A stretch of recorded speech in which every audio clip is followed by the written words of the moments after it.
So I am Dr. Bailey Dick. I am an assistant professor in the School of Media and Communication, and I teach journalism classes. I am really passionate about hands-on practical learning opportunities for journalism students.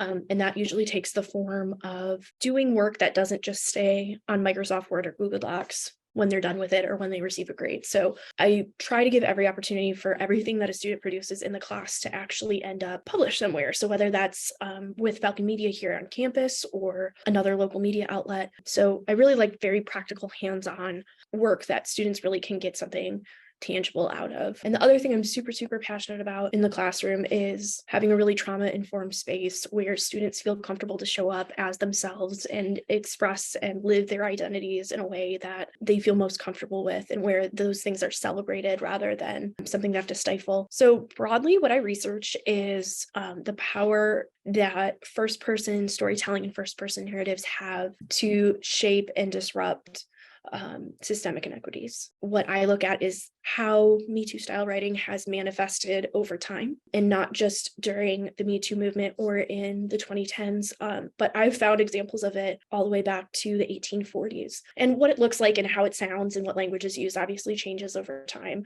Survivors writing about their experiences with gender-based trauma has always been in the media. It's just what it looks like has transformed over time. How I can uniquely approach this and what I study as a survivor myself, I don't think is unique, but something that's an asset. I hope a lot more people are able to bring the knowledge that they have from their lived experience to the research that they're doing. And I feel lucky and really excited to be part of kind of the people who are on the ground floor of doing this kind of research. I'm really proud of the fact that I finished a dissertation during the pandemic.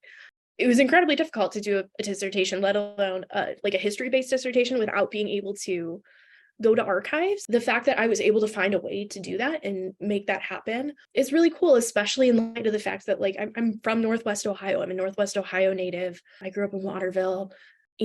Growing up, I didn't know anyone with a PhD, like, at all. That was not something that was on my radar whatsoever. I think another thing I'm really proud of is both in my work as a reporter and then later in my professional career when I worked in politics doing press and media work, I've always been focused on not so much like my professional success or like how many lines on a CV I could get or like what awards I'm winning or being better than anybody else or being competitive, but like that the work that I'm doing is in the service of others or in the service of like values or ideals that I believe in wholeheartedly. So I'm really proud of the fact that I haven't like compromised like my values or my integrity in exchange for like professional success. So I feel pretty good about that.